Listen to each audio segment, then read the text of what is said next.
Okay, so here is the Sony a7C II and the Viltrox f2.8, and here is the Sony ZV-E1, the Sony G lens, the f1.8.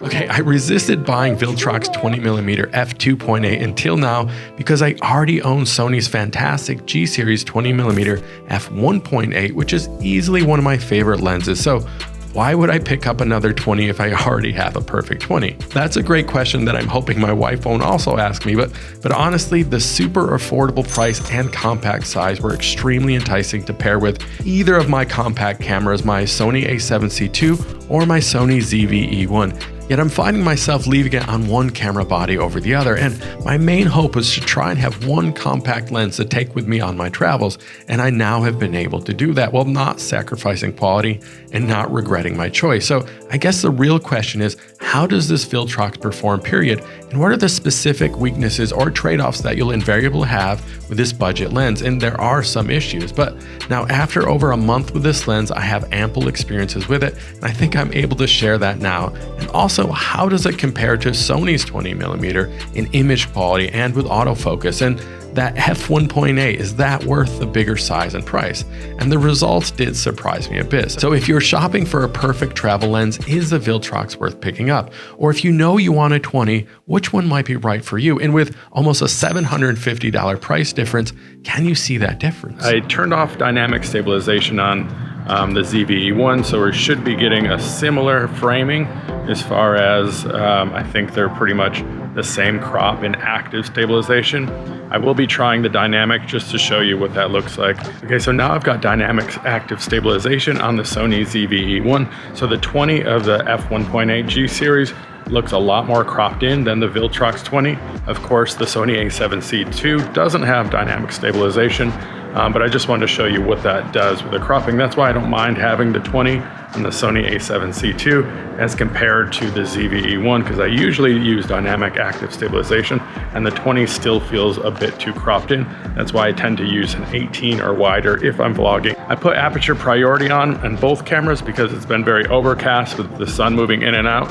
I just wanted to sort of test what they could do at the f2.8 and at the f1.8.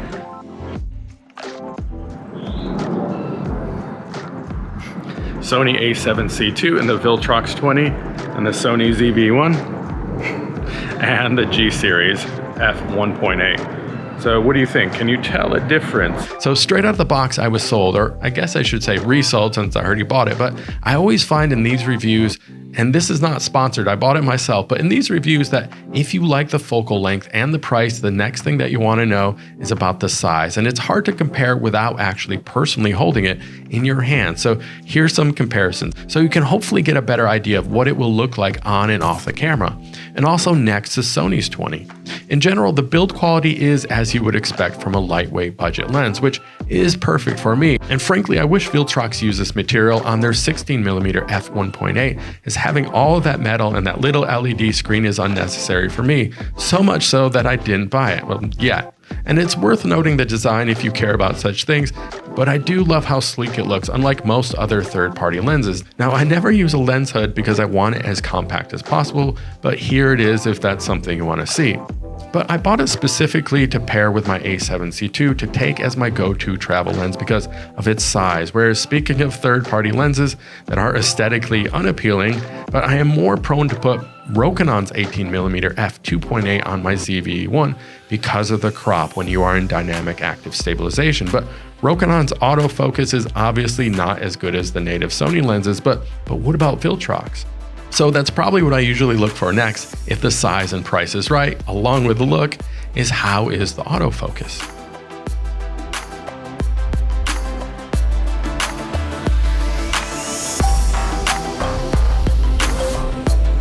Good autofocus. So thankfully I have a fast moving sun, which is great for testing, and I can say that Viltrox didn't miss and mostly focuses quietly.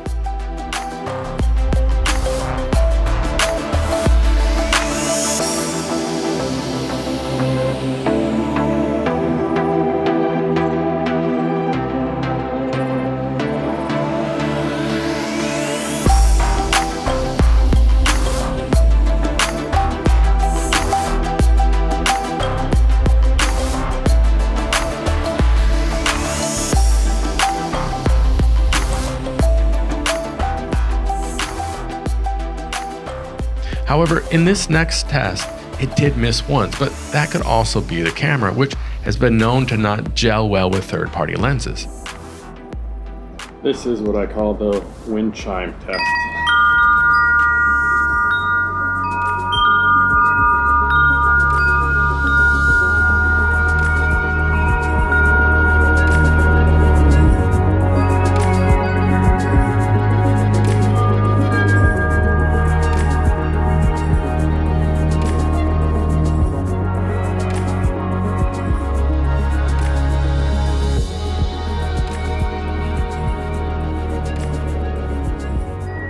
Yet overall, the lens actually didn't slow down, unlike my son, who did by the time I swapped 20s, but the f1.8 without question always performs flawlessly. But as I kept switching out the lenses and after that initial wind chime miss, I wasn't finding one performing or appearing remarkably better than the other, which really did surprise me.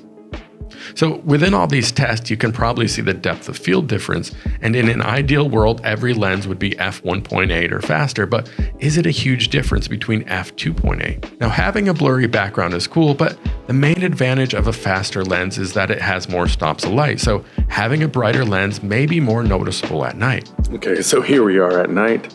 The Sony a7C II with a Viltrox 20 f2.8 in aperture priority, and the Sony ZV-E1 f1.8 20 G series lens. So you can see that there's probably going to be a big difference because I've got 1.8 and the Sony ZV-E1, which has a much better dynamic range, especially at night. But I'm not testing out the cameras, but does f2.8 and f1.8 matter? Maybe at night, but for most cases, the A7C II is still looking pretty good with the Viltrox.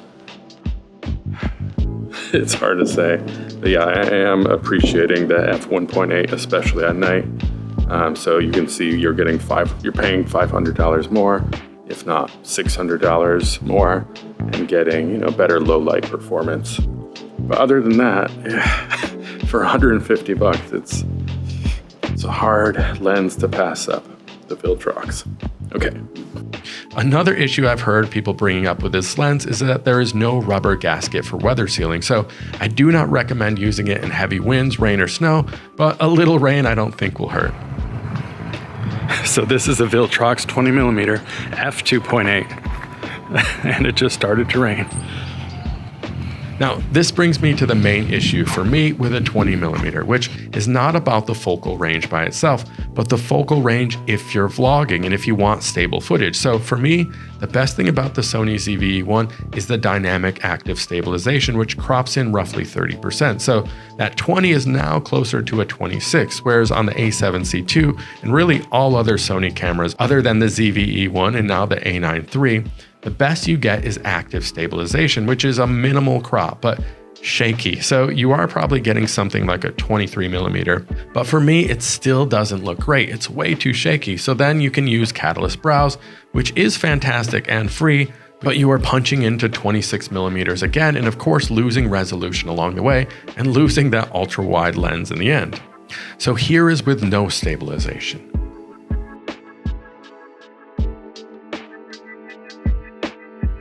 Standard.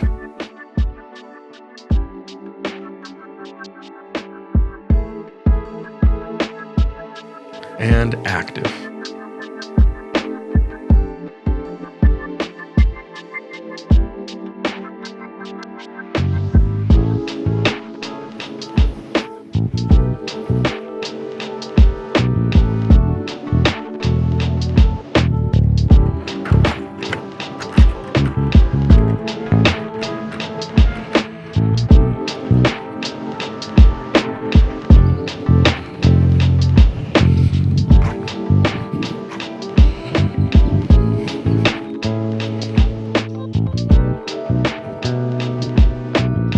Another two considerations with a wide-angle budget lens is barrel distortion in video and bokeh. So here's a few brief clips with straight lines to show you the actual distortion, which does matter if you are shooting architecture.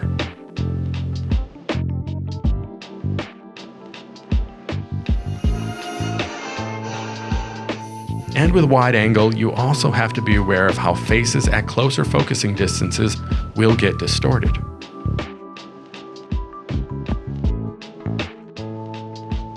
Now this 2.8 can give you solid background blur, but it's worth noting the quality of the bokeh. Some may consider these skewed lemons not ideal, but for $150, if you're pixel peeping bokeh and bokeh shapes matter, you should probably just save up and get the G lens, but it's not something that bothers me for casual use.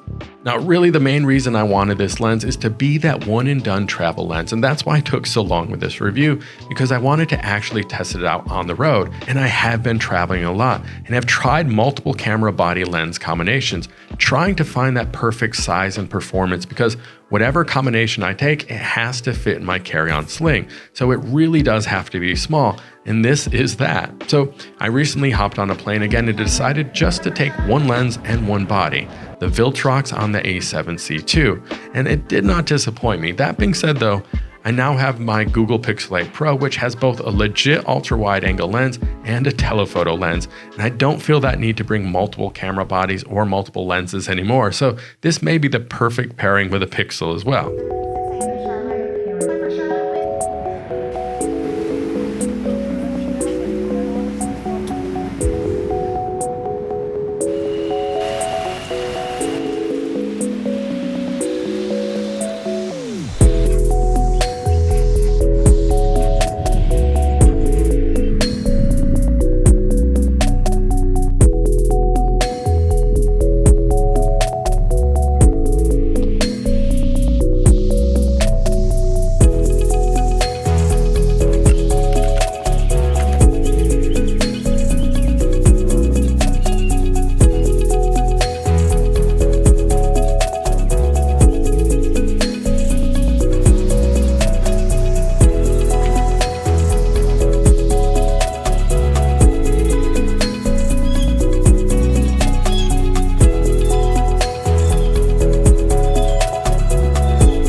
So after a month with this lens, I can say for the price, this is an easy buy if you're on a budget looking for a 20mm, or like me, already have a 20 but want something even more compact to take as that perfect travel lens, even with the issues that I may have, but frankly there isn't enough that would give me pause in recommending this 20 f2.8 from Viltrox. And I just saw they're also releasing this for the Nikon Z mount, and I think I may be picking up the Nikon ZF, so stay tuned for that if you'd all care about such things, or if you are like me, are desperately trying to fill that gear-shaped void with more cameras, foolishly hoping one day to find happiness in a hunk of metal and plastic and glass like I am, then stay tuned. But if not, seriously, thank you for your time and attention. I have a bunch more videos like this on the way, so consider following along and subscribing. All right, thanks guys, bye.